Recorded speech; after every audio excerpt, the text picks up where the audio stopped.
ઓડિયન્સમાં બેઠેલા મારા ગામના દરેક ભાઈઓ, બહેનો, વડીલો, બાળકો વગેરે વગેરે જે કાંઈ હોય તમામનો હું ખૂબ ખૂબ આભાર માનું છું કે આગળના સ્નેહ મિલનની અંદર પણ આપણે વ્યસન મુક્તિની વાત કરી અને આ ફરીને પાછો મને ઓચિંતા મોકો મળ્યો છે ત્યારે હું તમને વ્યસન મુક્તિ બાબતે વાત કરું તો ઉદય જેવું કામ છે વ્યસનનું. જે કોઈ લોકો વ્યસન કરે છે એને એની ગંભીરતાની ખબર નથી એટલે એ વ્યસન કરે છે.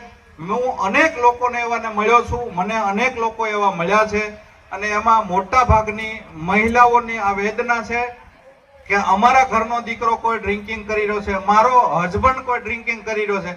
એની વ્યથા જે કઈ હોય છે એ ઘરની મહિલાઓને હોય છે અને આવી દારૂ બાબતે કે ડ્રિંકિંગ બાબતે 100 માંથી 98 થી 95 મહિલાઓની વેદનાને હું સાંભળું છું અને ક્યારેક એને સાંત્વના આપતા આપતા મારી આંખોમાંથી પણ આંસુડા પડી જાય છે. એટલું ગંભીર વ્યસનો ત્યાં માજા મૂકી છે અને સાથે સાથે અત્યારના જે જનરેશન જે વિદ્યાર્થીઓ આપણે જેને કહીએ છીએ વિદ્યાર્થીઓ એ ટ્યુશન ક્લાસીસના નામે કે ભણવાના નામે શોપિંગ સેન્ટરોના ખૂણા કાચામાં ઘરી હું જાહેરમાં કહું છું ધૂમ્રપાન કરી રહ્યા છે. ધૂમ્રપાન કેવું તો અમુક વિદ્યાર્થીઓ મારો કોઈ વિડીયો જોયો છે અને એ મારી ઓફિસ ઉપર આવીને એમ કહે છે કે મારું નામ ગુપ્ત રાખજો, આ સિગારેટનો 250 રૂપિયાની કિંમતની સિગારેટ અને 4 મિત્રો ભેગા થઈ અને એકદમ આ લગાવે તમને એમ લાગે મોટો મોટો નાથ હશે આ ગિરનારનો.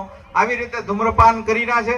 આની બહુ ગંભીરતાથી અત્યાર સુધી આપણે તમાકુ માવામાં સંતોષ માનતા હતા કે ભાઈ અમારા ગામના 50% લોકોને વ્યસન છે કે 60% લોકોને કેવું હતું મારી જેવડી ઉંમરના કે મારીથી ઉપરના લોકોનું કે માવાથી તમાકુ અને વધીને 4 ભાઈ બીડી સુધી. પણ હવે એવું ભયંકર વ્યસન મારા શોપિંગોમાં અન્ય શોપિંગમાં તમે જુઓ તો ટોયલેટોના જે ગોખલા હોય એની અંદર બોટલો મળે છે, ઝીણા પતલા એવા ઇન્જેક્શનો મળે છે, ડ્રગ્સનો છે. એટલે ડ્રગ્સનું પણ દૂષણ ખૂબ વધ્યું છે. આપણા બાળકોમાં આપણે બહુ ખાસ એને સમય આપવો ખૂબ જરૂરી છે કારણ કે આપણે જો સમય નહીં આપીએ તો એને એની મનની વાત કરવા માટે દીકરા દીકરીઓને કોઈનો તો સહારો લેવો પડશે અને કોઈનો સહારો લેશે તો એમાં એક હમણાં જ મારે એક આવ્યો હતો વ્યક્તિ એને કીધું કે હું વિદ્યાનગર ભણતો હતો ને ત્યાંથી મને આ દૂષણ લાગ્યું. હવે ત્યાં ભણવાનું સેન્ટર છે તો એને દૂષણ કેવું લાગે, કેવી રીતે લાગે? તો પેપરમાં મેં વાંચ્યું હતું ને મારી પાસે છે કે વધુમાં વધુ કેટલા લાખો રૂપિયાનું ત્યાં ધૂમ્રપાન થઈ જાય છે વિદ્યાનગરની અંદર. એટલે મેન તો સંસ્કારો અને આપણે જે બાળકોને સમય આપીએ અને એના દ્વારા જે સંસ્કારો સિંચન થાય. હમણાં એક બેન આવ્યા હતા અને એનું મારી પાસે પુરાવા સાથે હોય તો જ હું વાત કરું કારણ કે આમાં ગમે ત્યારે રિક્વાયરમેન્ટ કે કોઈની બોલી આવી શકે.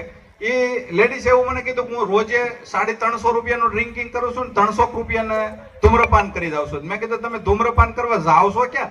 એ કે મારે રૂમમાં જ. હવે તમે વિચાર કરો વેસુ અડાજણ બાજુ દેવા દી બેન. તો મેં કીધું તમને આ આદત લાગી ક્યાંથી? એટલે એના હસબન્ડ ને બે થઈને રોજ 1200-1500 રૂપિયા.